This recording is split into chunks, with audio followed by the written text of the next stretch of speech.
Álamos. Gracias.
Bueno, buenas noches. Hoy vamos a ver el tema de acuerdos reparatorios, que es otra forma de terminación del proceso, que son las salidas alternas que habíamos checado en la clase anterior. Eran dos salidas alternas, los acuerdos reparatorios, la suspensión condicional al proceso que veremos en la siguiente sesión y habíamos visto la terminación anticipada de procedimiento abreviado. Ahorita vamos a ver esta salida alterna respecto de los acuerdos reparatorios. Y esto viene regulado en el artículo 186 del Código Nacional de Procedimientos Penales y nos indica que los acuerdos reparatorios son aquellos celebrados entre la víctima o ofendido y el imputado, y los cuales son aprobados por el Ministerio Público o por el juez de control y cumplidos en sus términos. Tienen como efecto la extinción de la acción penal. Como veremos, estos acuerdos reparatorios son un acuerdo de voluntades de ambas partes, a los cuales se les incita por parte ya sea del fiscal o en sede judicial por parte del juez, a efecto de disolver los asuntos en materia de delitos que puedan entrar en este supuesto que nos indica el artículo 187 respecto a esta procedencia. Nos dice el 187 que procederán los acuerdos reparatorios únicamente en los siguientes casos y nos maneja tres hipótesis: en delitos que se persiguen por querella, por requisito equivalente de parte ofendida o que admiten el perdón de la víctima o el ofendido. Asimismo, respecto de delitos culposos, delitos patrimoniales cometidos sin violencia sobre las personas. Es decir, estos acuerdos reparatorios se suelen llevar en delitos que no tienen cierta gravedad o complejidad, como lo es el de robo simple, como lo es el de lesiones, eh, abuso de confianza, toda vez que estos son cuantificables, ¿no? El robo es cuantificable en una cantidad, es un delito patrimonial que entraría en la hipótesis tercera. A lo mejor no es culposo, a lo mejor sí es doloso, pero con que cumpla con una de estas tres hipótesis que habla este artículo 187, estaría en posibilidad de terminarse dicho procedimiento a través de un acuerdo reparatorio. Asimismo, bueno, tenemos aquí en México que los delitos que perseguibles por querella, pues suelen ser precisamente los que causan un daño patrimonial, ¿no? Como lo es el robo. Ese mismo artículo, el 187, en su segundo párrafo, nos indica en qué casos no procederán los acuerdos reparatorios y nos indica que cuando existan anteriormente otros acuerdos, ¿no?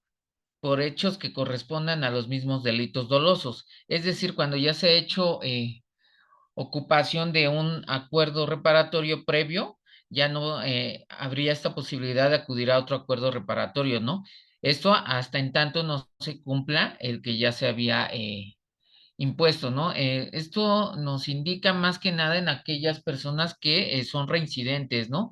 Que cometieron un supuesto hipotético, un robo y ya se forman acuerdos reparatorios, están cumpliendo con dicho acuerdo reparatorio y ya cometieron otra conducta típica respecto a otro robo, ¿no? Entonces no pueden gozar de este beneficio ya que tienen un acuerdo reparatorio en trámite.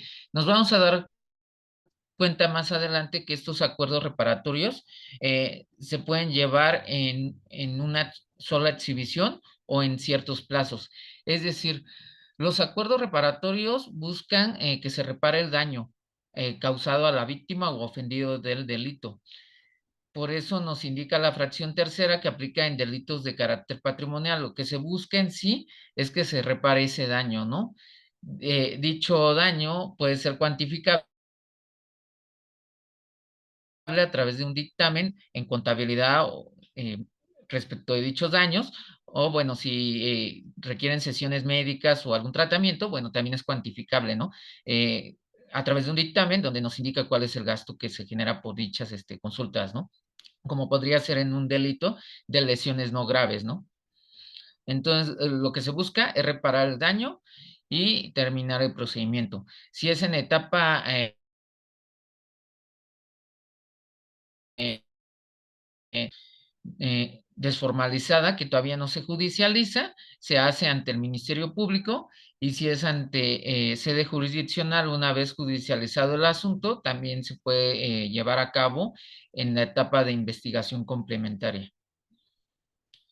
Maestro, También buenas este noches. artículo, dígame, ¿sí? Maestro, buenas noches. Disculpa, me habla Julieta. Es que en el Sí, momento en que estabas nombrando la primera etapa, se entrecortó y no pude saber cuál fue la etapa que nombraste. Por favor, ¿me recuerdas? Nombraste de dos. ¿Cuáles fueron? así. Gracias. Sí, que estos acuerdos reparatorios se pueden llevar en investigación desformalizada y en investigación complementaria. Habíamos hablado que el artículo 211 del Código Nacional de Procedimientos Penales nos habla de las etapas del procedimiento. Nos habla de una etapa inicial y una etapa complementaria. Entonces aplica en sede ministerial, es decir, hasta antes de que se judicialice una carpeta y se puede aplicar una vez judicializada, es decir, con una vinculación a proceso en etapa de investigación complementaria se puede llevar un acuerdo reparatorio ante sede jurisdiccional. Es lo que había comentado en otras palabras, pero es lo que había comentado la licenciada Julieta. Muchas gracias, maestro. Sí, gracias. Bueno, entonces también nos indica este artículo 187 que no procederán dichos acuerdos reparatorios en delitos de homicidio, genocidio y violación, como lo indica en esta diapositiva. Y como ya se hizo referencia, más que nada los acuerdos reparatorios aplican en delitos que no tienen una penalidad alta, que son cuantificables en una reparación del daño y que son patrimoniales, como se ha indicado, que hace referencia al artículo 186 en sus tres fracciones ya referidas. El artículo 188 del Código Nacional de Procedimientos Penales nos indica que los acuerdos reparatorios procederán desde la presentación de la denuncia o querella hasta antes de decretarse el auto de apertura a juicio. Es decir, como ya se hizo referencia, una vez que se presenta la denuncia por la víctima en un supuesto de un delito de robo, desde ese momento el Ministerio Público puede derivar dicha denuncia o dicha reparación del daño ante una área que aquí en México se llama facilitador. En las diapositivas que están más adelante van a ver más ejemplificado esta área, ¿no? Es decir, desde el momento que se inicia la denuncia, lo primero que hace el fiscal investigador, si caen los tres supuestos ya hechos referencia, lo primero que hace manda a la OEMAS, que es un órgano de mecanismos alternativos de solución de controversias. Lo deriva a esa unidad. Esa unidad depende de las fiscalías, es decir, si es fuero federal, la Fiscalía General de la República cuenta con una unidad que ve esta salida, ¿no? y las fiscalías de los estados también cuentan con dicha unidad. También nos vamos a dar cuenta que los órganos jurisdiccionales también cuentan con una área de acuerdos reparatorios. Entonces, en esta tesitura del artículo 188, desde que inicia la denuncia, como es la pretensión de este mecanismo, es que no existan tantas cargas laborales respecto de denuncias o querellas en las fiscalías, las cuales puedan ser solucionadas a través de esta terminación, ¿no? Reparando el daño.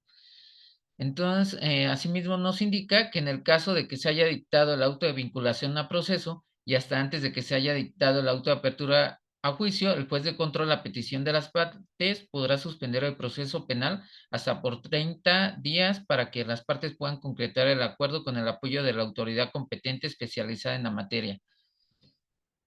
En caso de que la concertación se interrumpa, cualquiera de las partes podrá solicitar la continuación del proceso.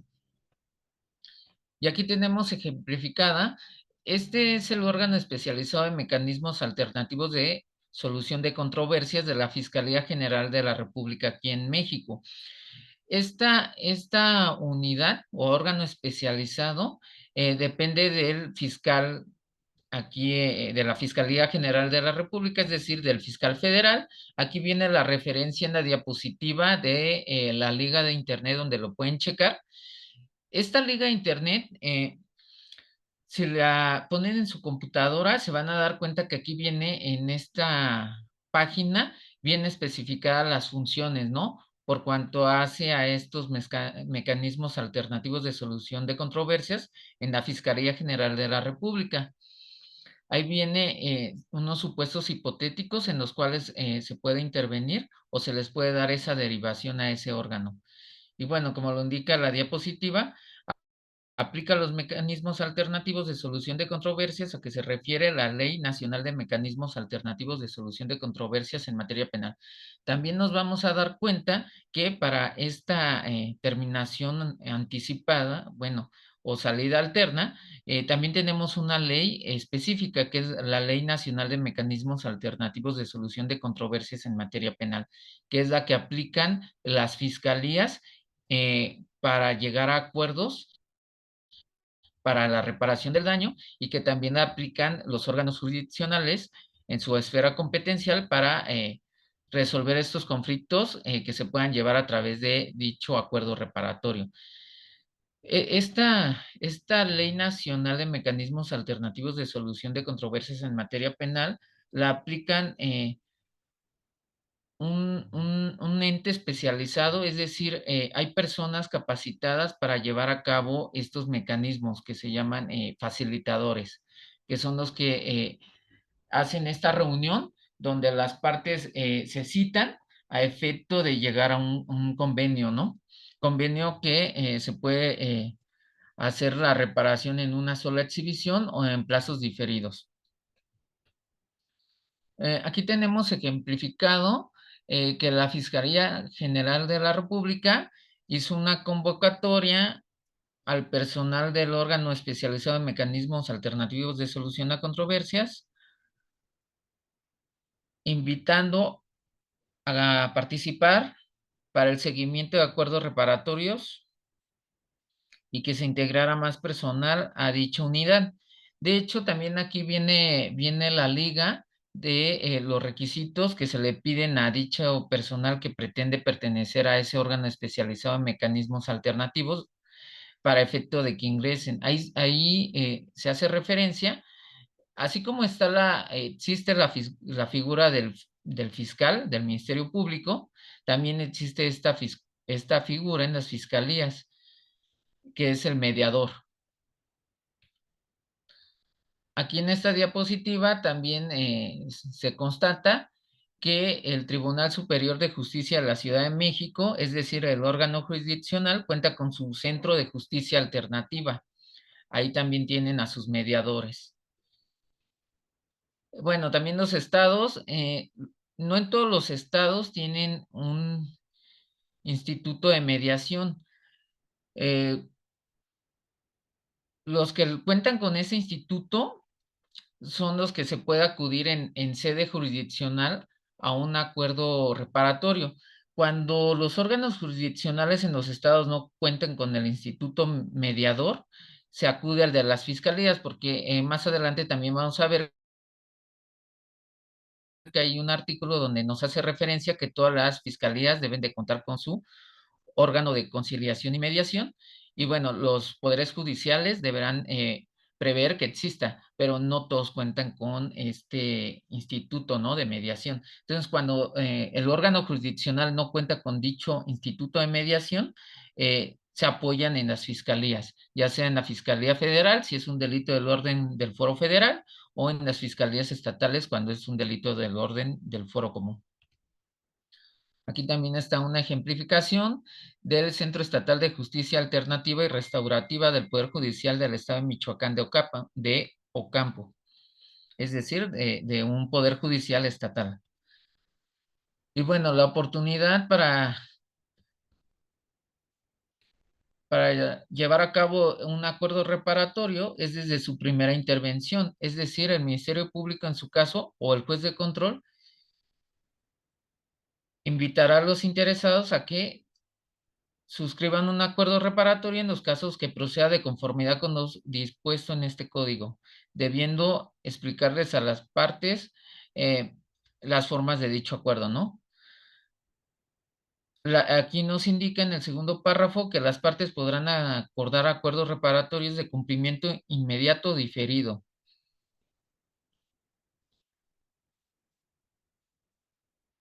Es decir, como se había hecho referencia, una vez que se establece la reparación del daño, puede derivar que sea, no sé, de unos daños, ¿no? De un choque vehicular.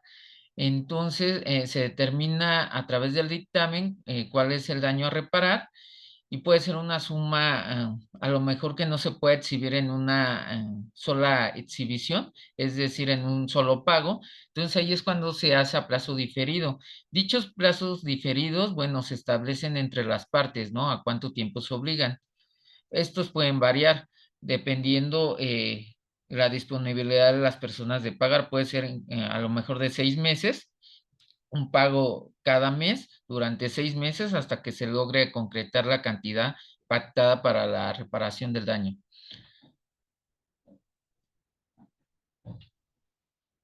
Y aquí mismo nos indica que en caso de señalar que el cumplimiento debe ser diferido y no se señala plazo específico, se entenderá que el plazo será por un año. Es decir, cuando no se establece un tiempo para cumplir con dicho plazo, como hice referencia en ejemplificación de 6 meses, cuando no se establece el plazo a cumplirse, se entenderá que va a ser por un año.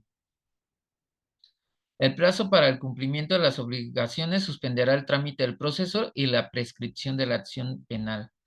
Si el imputado incumple sin justa causa las obligaciones pactadas, la investigación o el proceso según corresponda continuará como si no se hubiese celebrado acuerdo alguno. Asimismo, la información que se genere como producto de los acuerdos reparatorios no podrá ser utilizada en perjuicio de las partes dentro de un proceso penal. El juez decretará la extinción de la acción una vez aprobado el cumplimiento pleno de las obligaciones pactadas en acuerdo reparatorio, haciendo las veces de sentencia ejecutoriada. Es decir, este último párrafo nos indica ya en una investigación complementaria que ya está judicializada la carpeta de investigación.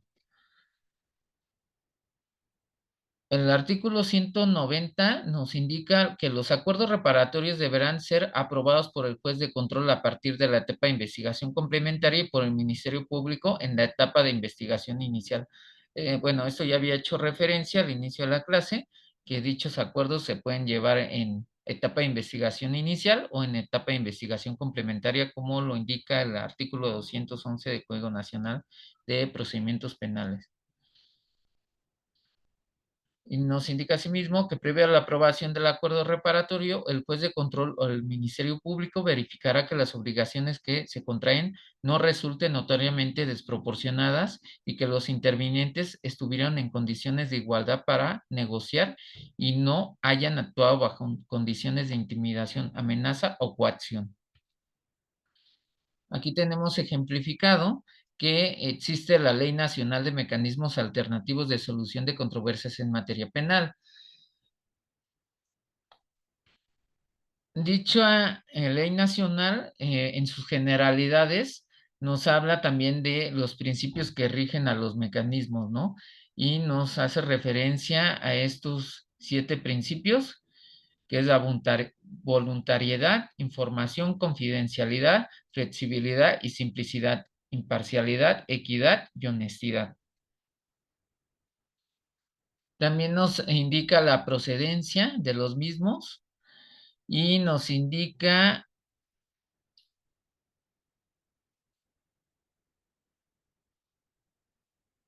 que los mismos se pueden solicitar de manera verbal o escrita ante la autoridad competente.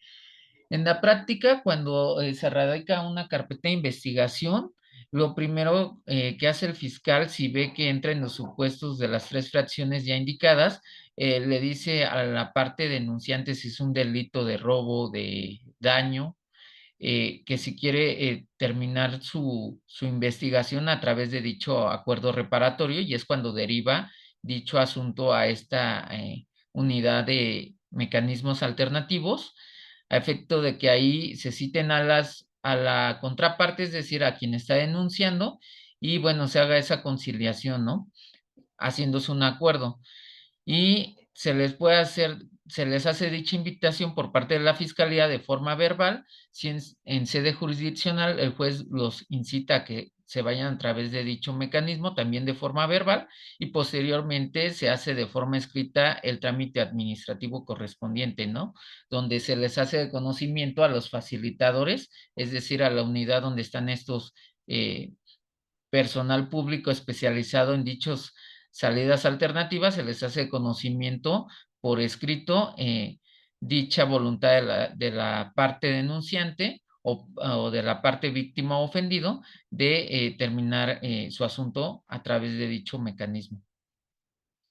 Asimismo, el artículo 10 nos habla de la derivación, que indica que el fiscal, una vez recibida la denuncia o querella, orientará al denunciante o al querellante sobre los mecanismos alternativos de solución de controversias y le informará en qué consisten estos y sus alcances.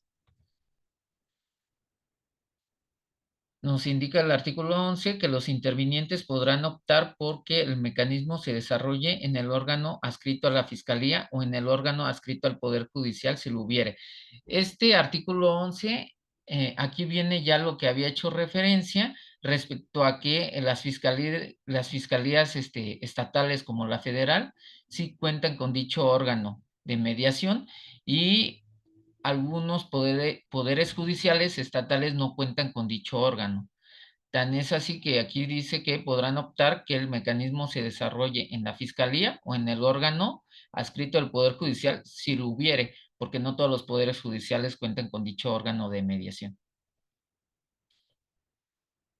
El artículo 12 nos indica la admisibilidad y nos indica que el órgano a recibir la solicitud examinará las controversias y determinará si es susceptible de resolver a través de mecanismo alternativo.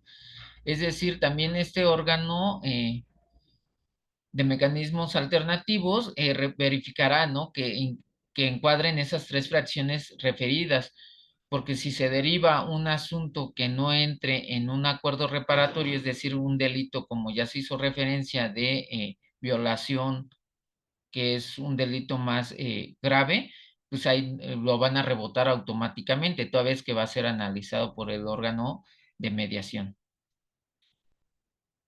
Asimismo, nos habla de un registro del mecanismo alternativo y se abrirá un registro de expediente, es decir, el órgano de mecanismos alternativos también abre un cuadernillo donde se asientan los datos de dicho expediente, ¿no? Y de la mediación o conciliación que se está llevando de las partes. Y ahí mismo se agrega el acuerdo al cual llegaron las partes, en el cual ambas partes, la víctima ofendido y el imputado, firman de conformidad a lo que se compromete, ¿no? Este cuadernillo que se abre por parte del órgano de mecanismos lleva un número diferente a la carpeta de investigación. Como ya se hizo referencia, es como un trámite administrativo, ¿no? Para dar por concluida dicha carpeta de investigación, pero una vez que el fiscal o el juez deriva el asunto a este órgano de mecanismos, ellos abren otro expediente administrativo, el cual es su registro, ¿no? De dicha negociación que se está llevando a cabo. Y ahí mismo en ese cuadernillo es donde se establece si va a ser en una sola exhibición la reparación del daño o, bueno, se va a llevar en cierto plazo, ¿no? Una vez que se cumple con dicho acuerdo reparatorio, como ya hicimos referencia, el órgano de mecanismos alternativos le hace el conocimiento a la fiscalía a efecto de que dé de baja esa carpeta de investigación a través de el perdón del ofendido, y entonces ya es como se determina una carpeta de investigación a través de un no ejercicio por existencia del perdón del ofendido. En órgano jurisdiccional se tendría que pedir una audiencia a efecto de hacer de conocimiento del órgano juzgador que ya se concretó dicho acuerdo y que están de conformidad las partes, por lo tanto el MP se desiste de la acción penal en la carpeta de investigación en etapa complementaria. Y desistiéndose de la acción penal en etapa complementaria, queda constancia en audiencia. Posteriormente, el Ministerio Público Fiscal tendría que determinar su carpeta en un no ejercicio para archivar dicho expediente, toda vez que hubo la voluntad de ambas partes, es decir, de la víctima y del imputado, ¿no? De cumplir con dicho acuerdo reparatorio. Y el artículo 14 nos indica la invitación al requerimiento. La invitación al requerimiento la realiza el órgano dentro de los 5 días hábiles siguientes, contados a partir de la fecha de registro del expediente del caso, por cualquier medio que asegure la transmisión de la información en los términos de la legislación procedimental penal aplicable.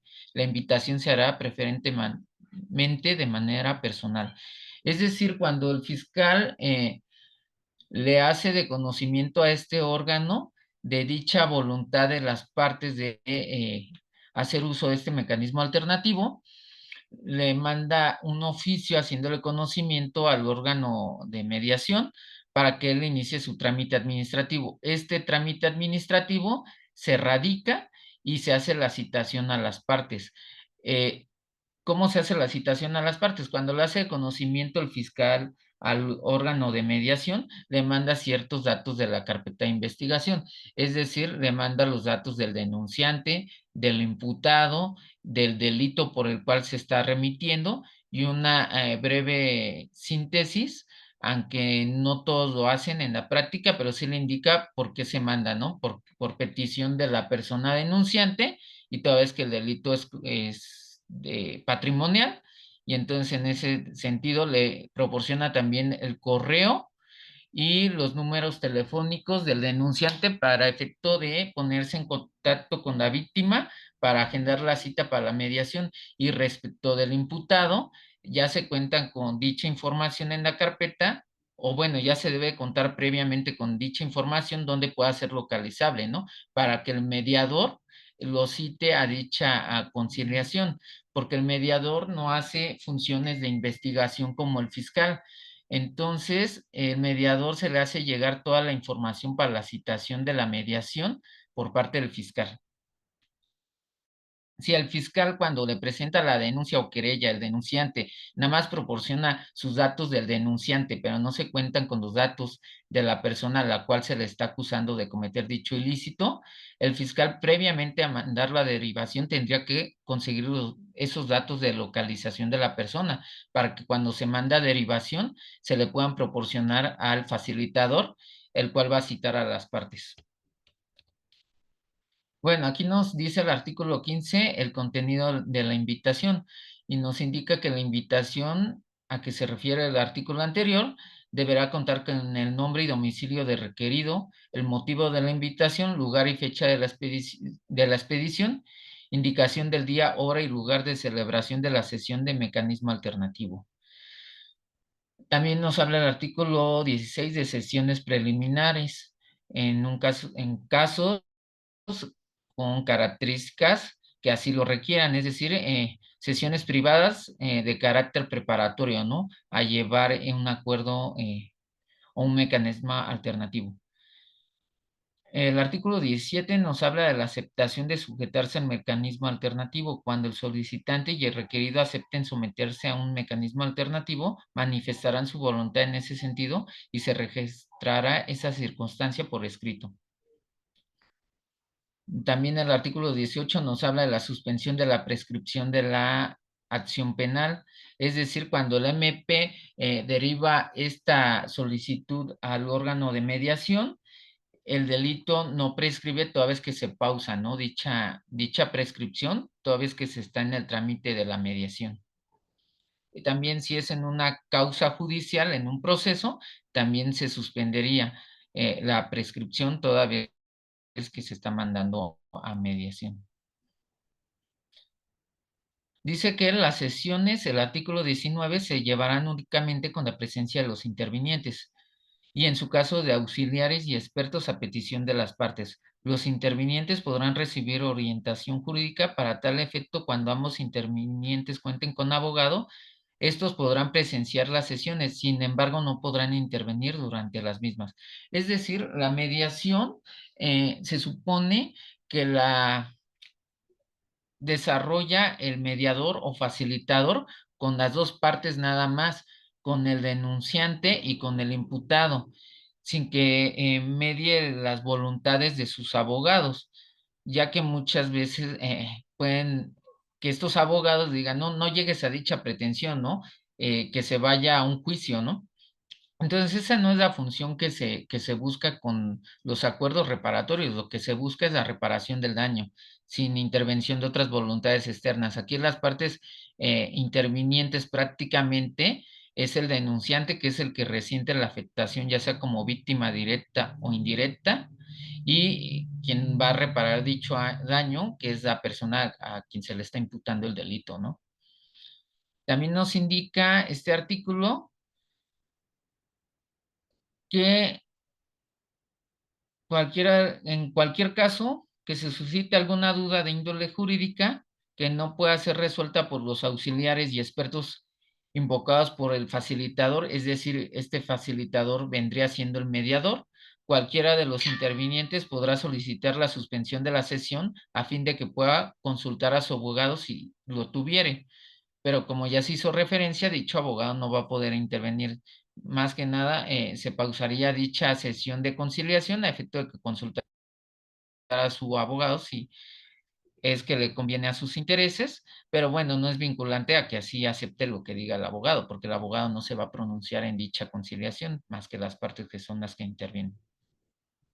Nos indica que cuando intervenga en una mediación, una persona de pueblos o comunidades indígenas, es decir, personas que no comprenden el idioma castellano, pueden hacer uso de un intérprete.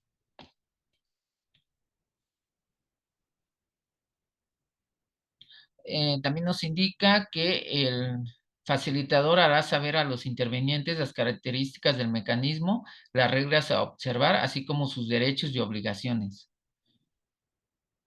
El artículo 20 nos menciona que los mecanismos alternativos en detención por flagrancia o medida cautelar en los casos en los que el imputado se encuentre detenido por flagrancia, el Ministerio Público podrá disponer de la libertad del imputado durante la investigación en términos del artículo 140 del Código Nacional de Procedimientos Penales. Es decir, que a lo mejor el detenido es puesto a disposición del fiscal por un robo, ¿no? Un robo no grave, como podría ser que sustrajo una bicicleta en vía pública. El delito en sí es patrimonial porque, bueno, la bicicleta es un bien el cual puede hacerse una cuantificación de cuánto cuesta, ¿no? A lo mejor no hubo un despojo como tal a una persona, sino que estaba estacionada, ¿no? La bicicleta en la vía pública y se le hizo fácil a la persona. Entonces, este sí puede llevarse a través de un acuerdo reparatorio, pero con detenido. Es decir, el Código Nacional en el artículo 140 nos indica que es una facultad del fiscal investigador decretar la libertad de la persona detenida y que la misma sea conducida a un proceso a través de citación. no con una judicialización en ese momento dentro del término de 48 horas, sino posteriormente, ¿no? Pero da esa libertad con fundamento en el artículo 140, lo manda a una derivación, es decir, a una terminación a través de un acuerdo reparatorio con una mediación, y entonces ya, si se cumple con dicho acuerdo, yo creo que posteriormente ya no estaría judicializando porque ya se estaría llevando a cabo la reparación del daño.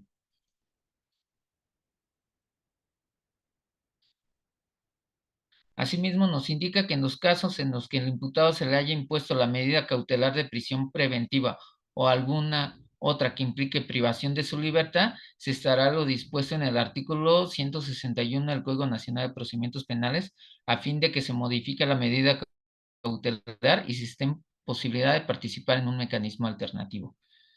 Este último párrafo del artículo 20 también, como se ve, nos indica que en una investigación complementaria en el cual se tenga una persona privada de su libertad, también puede llevarse a cabo esa mediación a través de un acuerdo reparatorio. Y bueno, esa es la clase del día de hoy. No sé si tengan alguna duda o pregunta. Fue muy breve en sí, porque este tema del acuerdo reparatorio es prácticamente un acuerdo de voluntades que llevan las partes eh, cuando se hace una denuncia por delitos culposos, delitos patrimoniales o delitos que se persiguen por querella, como se ve en la diapositiva que se está mostrando, que hace referencia al artículo 187 del Código Nacional de Procedimientos Penales.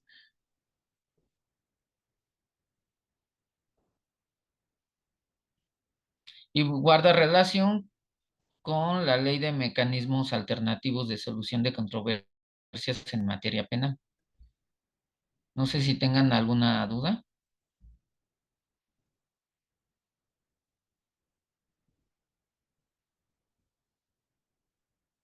¿no? Si no, sería todo por esta sesión.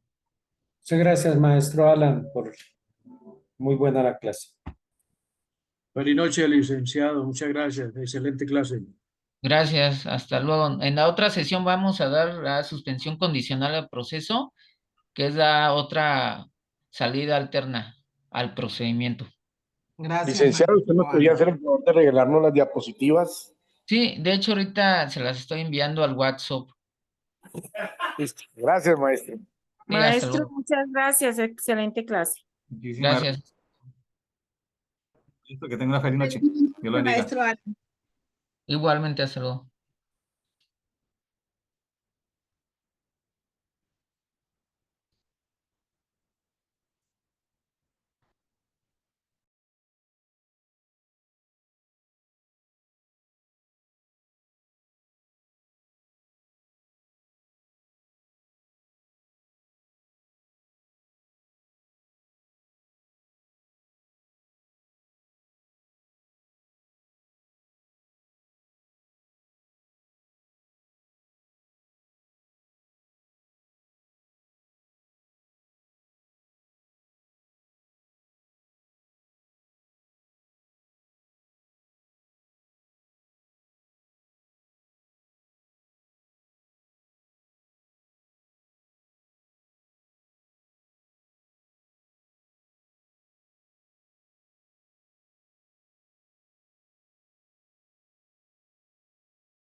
Buenas noches, licenciados. La maestra Joana me avisa que se demora unos 10 minuticos en ingresar a la sala.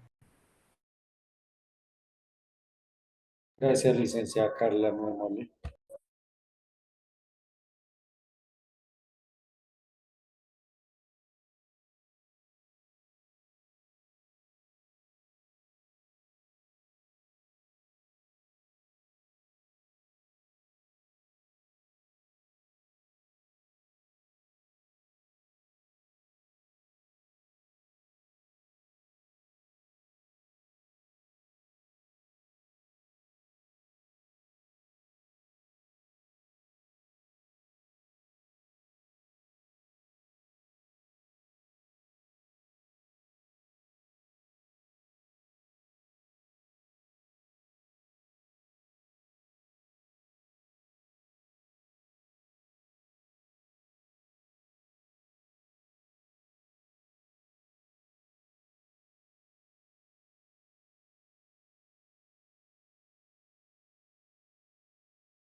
Hola, buenas noches para todos. Buenas noches, licenciada, ¿cómo estás? Buenas noches, maestra. ¿Cómo está usted, Joana? Gracias a Dios. Buenas noches, licenciada. Bienvenida. Buenas noches, maestra.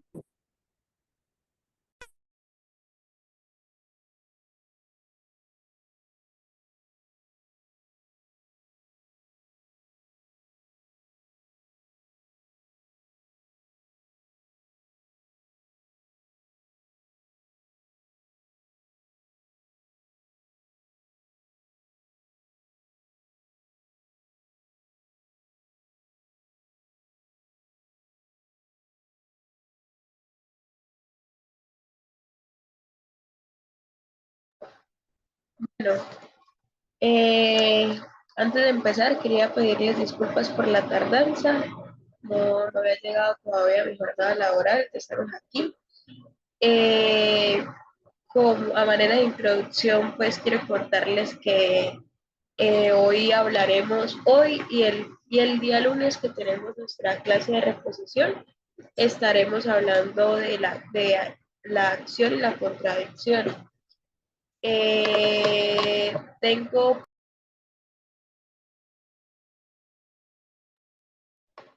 preparada para esta unidad una actividad un poco práctica para que identifiquemos como empecemos a experimentar un poquito ese ejercicio litigioso y pues aprendamos. Y aquí va a salir esto, quiero que el ejercicio que hagamos entre hoy y el lunes, si la reviso, o sea, si de revisarla y veo que el ejercicio se hizo muy bien, yo creo que estaríamos negociando un poco una parte del examen final. Entonces, para que estén todos atentos, vamos a seguir trabajando en grupo. Me parece que la dinámica se nos da mejor así. Entonces, para el día de hoy vamos a hablar de lo que es el derecho a acción. Y digamos que en esa explicación breve de lo que es el derecho de acción, pues hablamos de que es un derecho que se tiene como origen, pues el derecho de petición, porque cuando estamos hablando del derecho de acción o cuando accionamos en la vía judicial, pues quien acciona está pidiendo algo, ¿sí? Entonces, digamos que el derecho de acción constituye una forma específica de presentar peticiones, pues para que sean resueltas por el Estado a través de la rama judicial, mediante un proceso. David Chandía define ese derecho de acción como un derecho público cívico, subjetivo, abstracto y autónomo, que tiene toda persona natural o jurídica para obtener la aplicación de la jurisdicción del Estado a un caso concreto mediante una sentencia a través de un proceso. En resumen, cuando hablamos del derecho de acción, estamos hablando que tiene las siguientes bases: que la acción es un derecho autónomo anterior al proceso, que no persigue una sentencia favorable sino un pronunciamiento del Estado, no importando cuál sea su contenido, porque si bien lo han escuchado alguna vez, o bueno, yo me lo enseñaron así y ahora en mi vida profesional lo aplico, y es que ningún abogado en ejercicio podrá asegurarle a su cliente que la sentencia va a ser favorable. Yo siempre en mi ejercicio digo que el proceso es un juego de azar.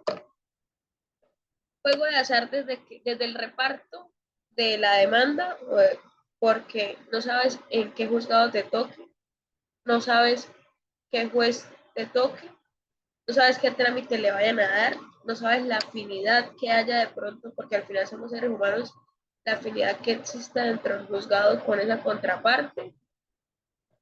Factores subjetivos que hacen parte del azar, que uno en su ejercicio ni dentro del estudio académico se lo enseñan a resolver, ni en el ejercicio es capaz de preverlo.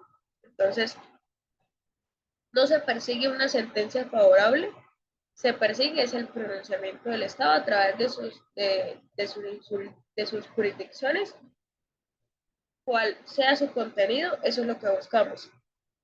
Tiene como finalidad pues que llegue a una justa determinación, no que se haga efectiva la pretensión del demandante, sino que el contenido que resuelva esta sentencia, que termine en sentencia, pues sea justa.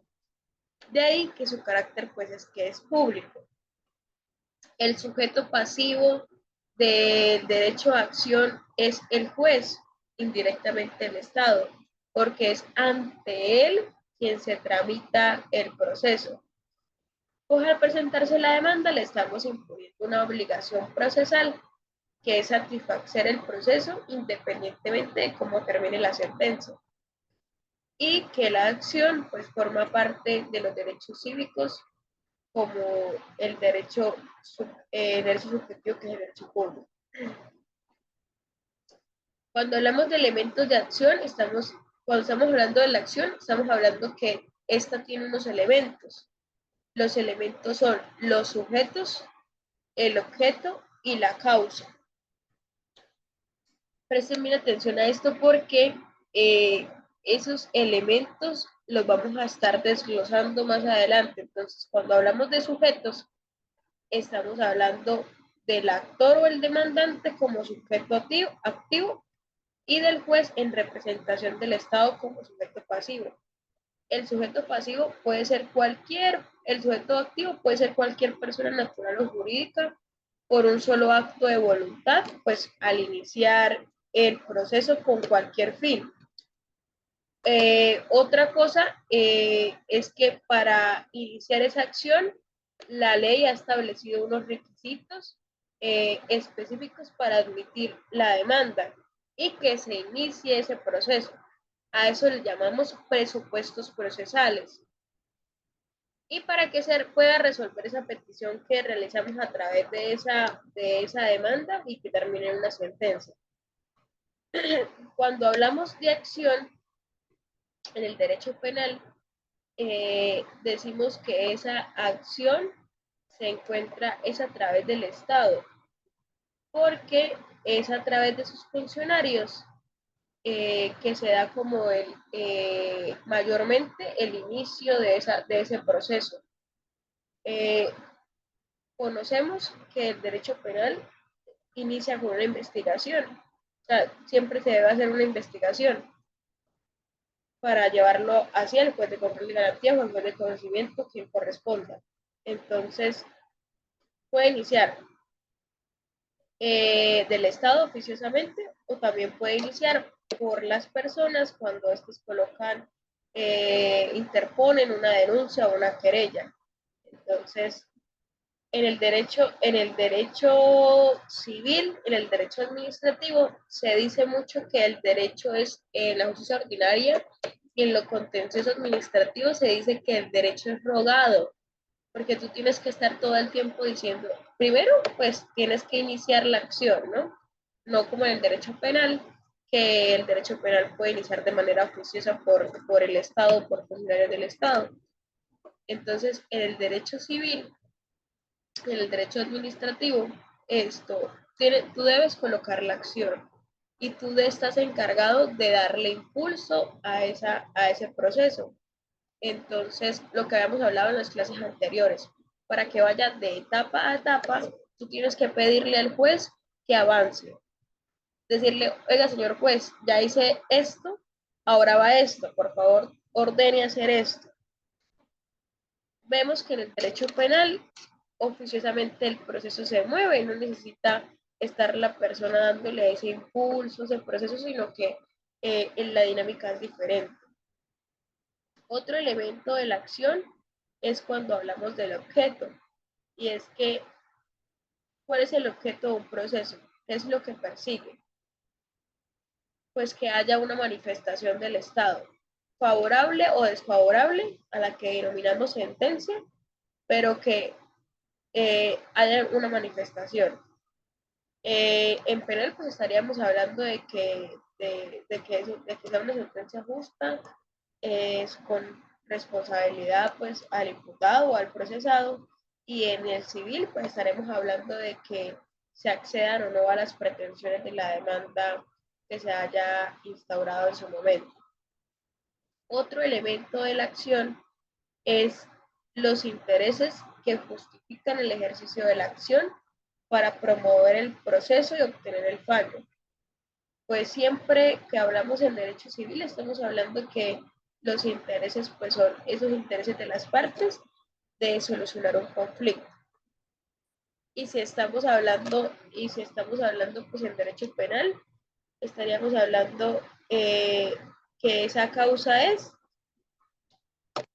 pues la comisión de un delito, que se ha vulnerado un derecho que está constitucionalmente protegido por el Estado. Entonces, cuando hablamos de acción, estamos hablando, necesitamos saber cómo se ejerce esa acción. Entonces, para que la acción sea válida, debe cumplir unos requisitos, como que estén las partes legitimadas para actuar dentro del proceso, que exista interés jurídico, lo que hablábamos de que no todos los conflictos terminan en un litigio, y la observancia de las formas procesales. Cuando hablamos de la acción, podemos hablar de acumular, pueden haber la acumulación de acciones, ¿sí? Y es la posibilidad de interponer varias acciones dentro de un mismo proceso, cuando existan conectividad entre ellas. ¿Cuáles son los casos de acumulación de acciones? Una acumulación objetiva, cuando hablamos de acumulación de pretensiones, o una acumulación subjetiva, cuando hablamos de que estamos acumulando demandantes o estamos acumulando demandados. Ejemplo, en el derecho civil vamos a movernos perdón que les coloque siempre el proceso ejecutivo, pero es como lo más fácil para iniciar. En un proceso ejecutivo, resulta que Felipe y Juana me firmaron una letra de cambio hoy 7 de marzo. El 7 de febrero, me tenían que pagar hoy 7 de marzo.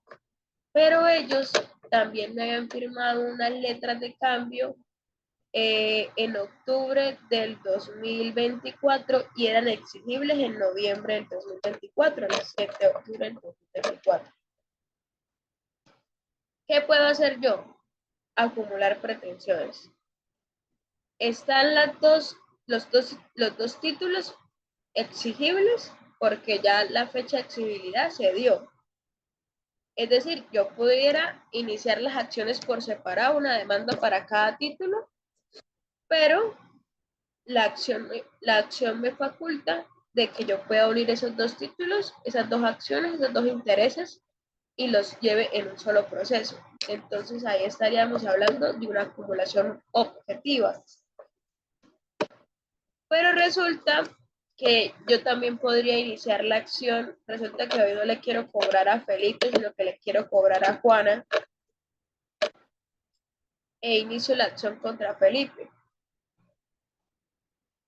Podía iniciarlos por separado porque son deudores solidarios, pero la acumulación de acciones me permite que se vayan en un solo proceso. Entonces aquí existirían acumulación de demandados, hablaríamos de una acumulación subjetiva. Lo mismo pasa cuando los acreedores son varios acreedores. Ejemplo, Felipe y Juana le deben a Joana y le deben a Carlos y a Ana. Nos podríamos unir para cobrarles a Felipe y a Juana esas acciones que ya tenemos, que ya sea posible exigir. Entonces ahí también estaríamos hablando de una acumulación subjetiva. Entonces, cuando hablamos de acumulación objetiva, hablamos de acumulación de pretensiones en un solo proceso, Y cuando hablamos de acumulación subjetiva, hablamos de cuando estamos uniendo o acumulando sujetos procesales, demandantes o demandados. Las acciones claramente tienen una clasificación según la naturaleza de lo que se persiga con la acción, pues hay una clasificación. Existen muchísimas clases de tipos de acciones, pero vamos a hablar de 4 en particular. Las acciones declarativas, que las acciones declarativas tienen como finalidad obtener que el juez dé un pronunciamiento sobre la existencia, inexistencia o alcance de un derecho o la relación jurídica o situación jurídica. En ese tipo de acciones, el demandante no pretende modificar el estado de una cosa, sino únicamente que se reconozca judicialmente que hay una realidad jurídica o que yo tengo un derecho que en este momento es incierto. Entonces, estas acciones declarativas tienen como características que no buscan crear, modificar o extinguir derechos, sino que únicamente busca declararlos. No generan una ejecución forzosa, pues el objetivo de esta es simplemente su reconocimiento. Se emplean para prevenir conflictos o consolidar situaciones jurídicas. Suelen usarse mucho en materia civil, laboral y administrativa. Ejemplos de una acción declarativa. Una nulidad absoluta de un contrato. Una declaración de filiación. Reconocimiento de derechos laborales y prestacionales. Cuando hablamos de eso, hablamos de acciones declarativas. Acciones constitutivas. Las acciones constitutivas tienen como propósito obtener una sentencia que crea, modifica o extingue una situación jurídica. Son aquellas en las que el fallo judicial tiene un efecto innovador sobre el derecho de las partes. Estas acciones constitutivas tienen como características que no solo declaran una situación, sino que la crean, la modifican o la extinguen. Tienen un efecto jurídico inmediato y directo. Pueden tener efectos retroactivos en algunos casos. Ejemplo, una cesación de efectos civiles o divorcio que pone fin al vínculo matrimonial. Una rescisión de compraventa que anula un contrato por vicios de consentimiento.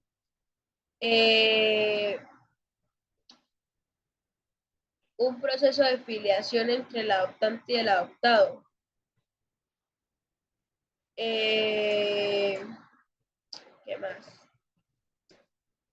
Hay otro tipo de acciones que es las acciones de condena y son aquellas acciones que buscan que el juez imponga una obligación a la parte demandada, ya sea de dar, de hacer o no hacer algo. Estas acciones son las más comunes pues, en el ámbito procesal y suelen culminar con una sentencia condenatoria que puede ser objeto de ejecución forzosa. Se dirigen a obtener el cumplimiento. Las características de esto es que se dirigen a obtener el cumplimiento de una prestación determinada. Pueden involucrar obligaciones de dar. Cuando hablamos de dar, recordemos que hablamos de entregar un bien o dinero. Una obligación de hacer, es decir, de ejecutar una acción, o de no hacer cuando nos abstenemos de un acto. Si la condena no se cumple voluntariamente, se puede recurrir a su ejecución forzosa. Ejemplo, la acción de pago de una deuda, la indemnización por daños y perjuicios, la restitución de un bien inmueble. Son acciones de condena. Las acciones ejecutivas.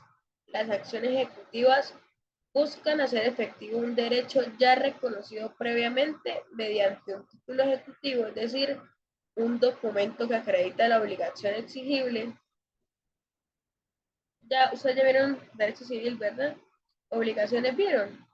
Ya vieron obligaciones, títulos, valores. ¿Sí? ¿No? Sí, maestra, sí. ¿Qué, vieron qué? ¿Obligaciones o títulos? Obligaciones. Cuando estamos hablando de que un título es ejecutivo, estamos hablando de que de que contiene en él una obligación clara, expresa y exigible. Eso lo convierte en un título ejecutivo. Entonces, las acciones ejecutivas, pues obviamente son las que buscan hacer efectivo ese derecho que contiene ese título. Estas acciones que permiten, pues, obtener el cumplimiento de esa obligación, sin necesidad de que exista un proceso declarativo previo, porque recordemos que, como hablábamos, las acciones declarativas son las que buscan crear una situación jurídica o reconocer un derecho. En este caso, sería reconocer una obligación. El título ejecutivo que hace, pues suprime la necesidad de ese proceso porque ya está reconocido que Juan le debe 100 millones a Felipe, que se los tenía que pagar el 28 de febrero y que llegó el 28 de febrero y no los pagó. Entonces, en ese momento se vuelve exigible. Entonces, que sea clara, es decir, que esa obligación que está conteniendo el título se pueda entender con claridad. ¿Cuál es la obligación? Que Juan le debe a Felipe. Expresa cuánto le debe. 100 millones. Listo. Exigible, que se los iba a pagar el 28 de febrero. Listo. Entonces, pasado el 28 de febrero y cumplido los requisitos de claro, expreso y exigible, tengo el material para iniciar la acción ejecutiva.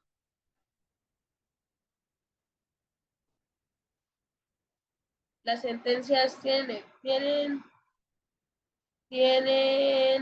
efectos ejecutivos. Pregunta.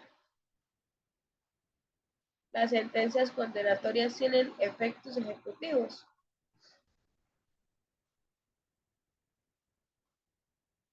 Edinson.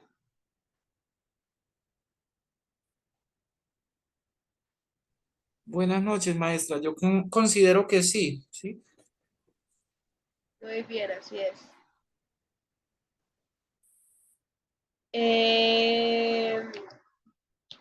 Entonces, de estas acciones que nos quedan, pues que tienen las acciones judiciales, cumplen un factor fundamental dentro del proceso judicial, porque dependiendo de ese tipo de pretensión que se busca hacer valer, pues afecta de una vez el proceso. No es lo mismo un proceso declarativo a un proceso ejecutivo. Nunca se le dará el mismo trámite. Las acciones declarativas se enfocan en ese reconocimiento de derechos. Las constitutivas crean o modifican esas situaciones jurídicas. Las de condena imponen esas obligaciones y las ejecutivas, pues, son las que hacen efectivos esos derechos que previamente han sido reconocidos. ¿Qué es importante de las acciones? Pues que la elección sea adecuada. Es decir, que en el momento en que usted le recibió a su cliente los documentos del cuento que él le echó, usted lo lea y digamos que le dieron un pagaré. Seguro le era un pagaré, pero resulta que el pagaré no decía cuándo iba a pagar, ni tenía carta de instrucciones para ser llenados y estaba en blanco. Entonces, en ese momento el estudio que hace el abogado con todas sus capacidades, pues para hacer la reclamación judicial tiene que ser juicioso, muy esmerado para saber qué se va a hacer y cuál es esa acción que se va a elegir para adelantar esa tutela efectiva de los derechos de su cliente. Entonces, como hablamos de que las acciones pues cumplen un papel importante dentro de las pretensiones que se buscan hacer valer, tenemos que hablar de las pretensiones. Las pretensiones en sentido general, pues como su nombre lo indica, es lo que se pretende, lo que se pide, lo que se reclama. En sentido material o sustancial, es el ejercicio de un derecho subjetivo que hace una persona directamente en contra de otra para satisfacer el cumplimiento de una obligación, una prestación o buscar que se declare una situación o que se le reconozca un derecho. En otros términos, pues es un acto voluntario, que personalmente es voluntario, que se ejerce en una demanda para acceder a la tutela efectiva. La naturaleza jurídica de esas pretensiones, pues, es una manifestación de voluntad. Como lo estábamos hablando, en ejercicio de que el derecho civil y el derecho administrativo es rogado, pues es necesario que exista la voluntad de la parte demandante de promover esa acción. Entonces, ¿cuál es la naturaleza? Una manifestación de voluntad. Puede variar, que esa pretensión puede hacer variar del proceso. Depende cómo está escrita, pues hablaremos de un proceso declarativo o de un proceso de ejecución. La pretensión siempre se dirige en contra de la otra parte o el demandado para que se reconozca o se declare o se obligue o se ordene contra el demandado. Pues lo que se busca siempre es que se imponga a la otra parte a realizar algo. La pretensión obviamente comprende todo el objeto del litigio. La pretensión es esa parte importante de la demanda en el que se describe esa cosa, ese bien o ese derecho que se está persiguiendo y que se quiere reclamar. Y la causa jurídica que siempre sirve para esa petición. ¿Y dónde va la causa jurídica? En los hechos. Los hechos, aunque no se les da en el derecho civil, no se les ha dado tanta relevancia como por ejemplo lo es para el derecho penal al momento de describirlo y manifestárselos al juez, son el sustento de esa reclamación. Más allá de los fundamentos normativos, jurisprudenciales, que el juez ya se sabe y ya se ha estudiado, los hechos son ese primer esbozo, o ese primer contexto que le da al juez ¿por qué? ¿Cuál es la razón por la que usted está yendo ante él a que intervenga en ese conflicto? Y pues obviamente esa pretensión pues tiene unos elementos y esos elementos pues son el objeto y la razón. ¿Qué se persigue con la misma? ¿Qué es lo que se reclama y por qué se está reclamando? Entonces, aunque parece en las demandas que es una capite aparte, como aislado de los hechos y de los fundamentos de derecho, tienen un enlace siempre que lo que hace es que una cosa justifica por qué estoy pidiendo lo que estoy pidiendo.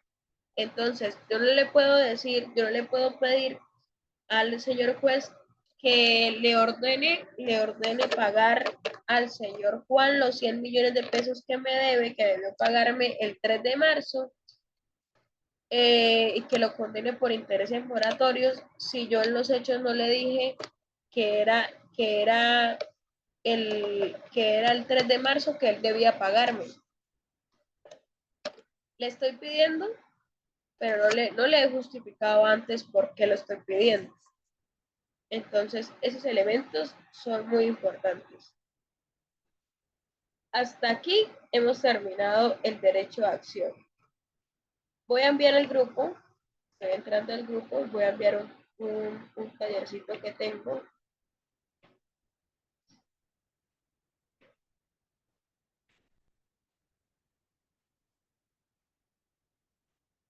¿Hay alguna duda?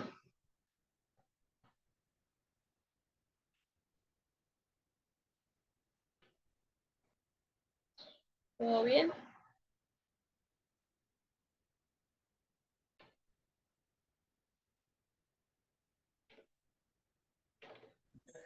Todo bien, maestra.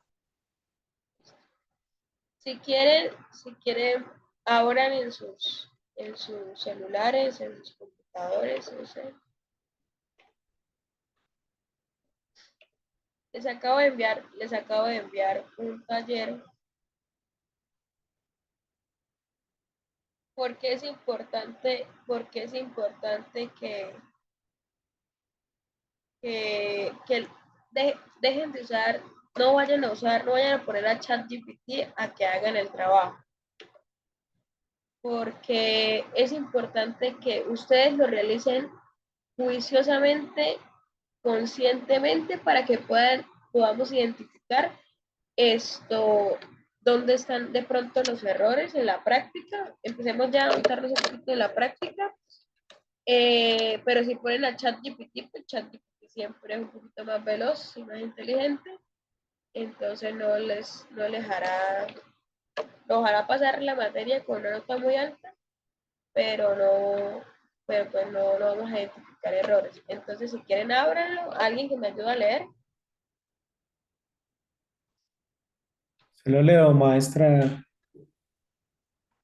Él dice así: María Gómez celebró un contrato de arrendamiento con Juan Pérez para el alquiler de un local comercial por un periodo de 2 años, con una renta mensual de 2 millones. ¿Es ahí?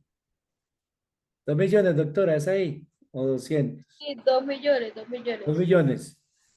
2 millones, sin embargo, tras el primer año, Juan dejó de pagar el arriendo durante 5 meses consecutivos, acumulando una deuda de 10 millones. Con base en este caso, los estudiantes deberán: 1.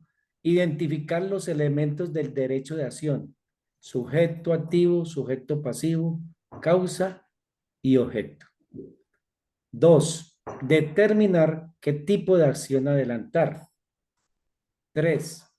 Proyectar la demanda sustentada y con los requisitos para su admisión. 4. Analizar qué tipo de acción judicial se está interponiendo y justificar su elección. Gracias, maestra. Gracias, Carlos. Bien, entonces aquí hay un ejercicio. No quise darles mucho material porque quiero que lo creemos y lo trabajemos. Por eso les estoy diciendo que de hacer un buen trabajo estaríamos hablando de pronto, negociando el examen final.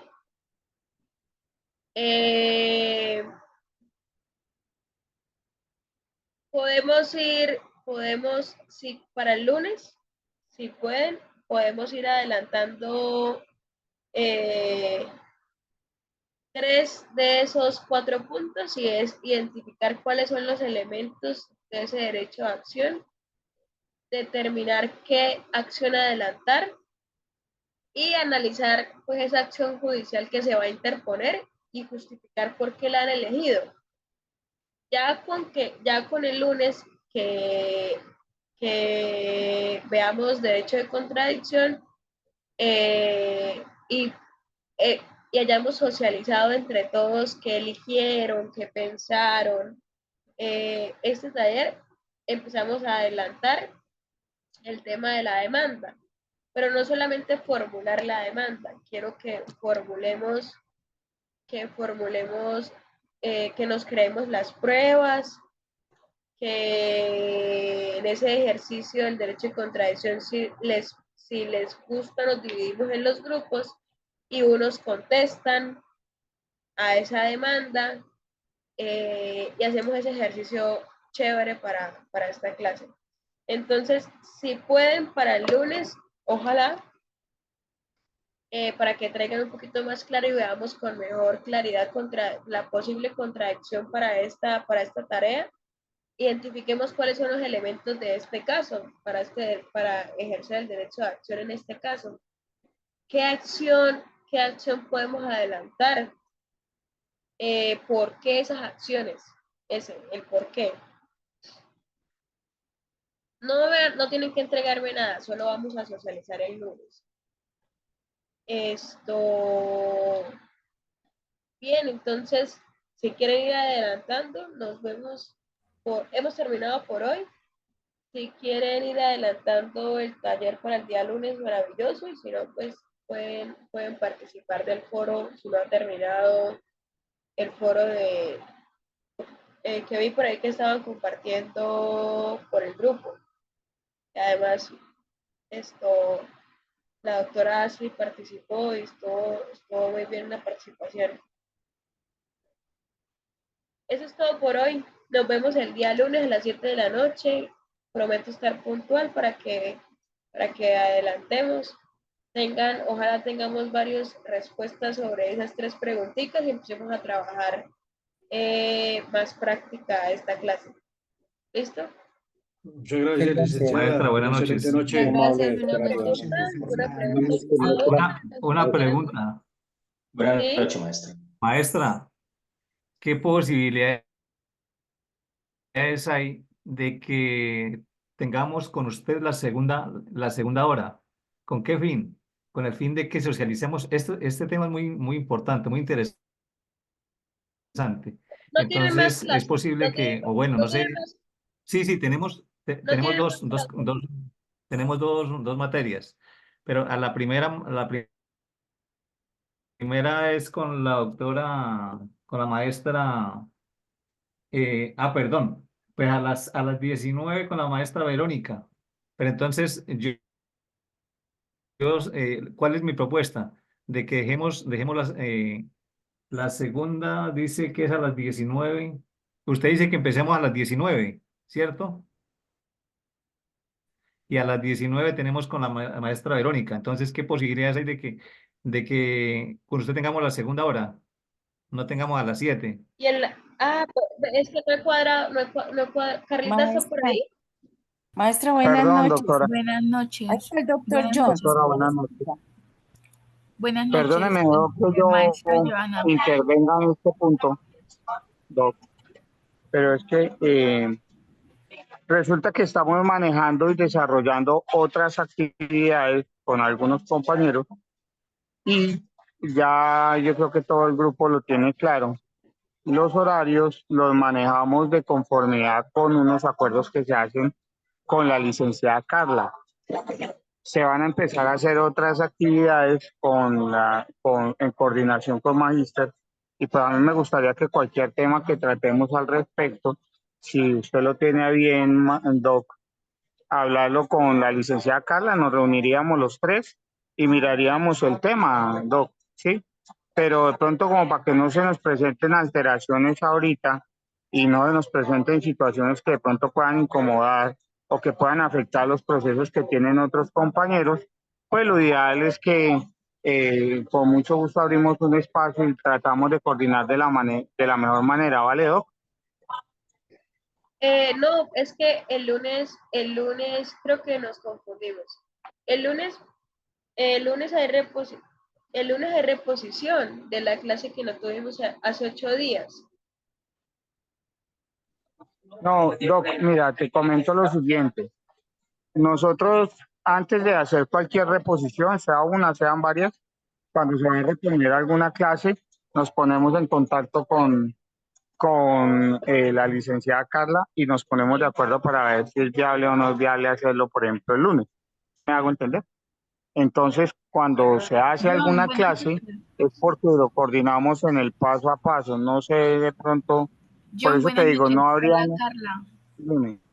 Qué pena interrumpirte. Sí, lo que pasa es que hace 8 días la maestra Joana no pudo dar clases y como normalmente estamos haciendo las reposiciones de las clases los lunes a las 7, entonces pues yo a ella le comenté, bueno, si no puedes dar clase por el motivo laboral que tuvo hace 8 días, entonces que repusiera este lunes que viene a las 7 de la noche porque este lunes que pasó hubo reposición. Bueno, iba a haber reposición con el maestro Alan, pero pues él ya repuso hace 8 días el viernes.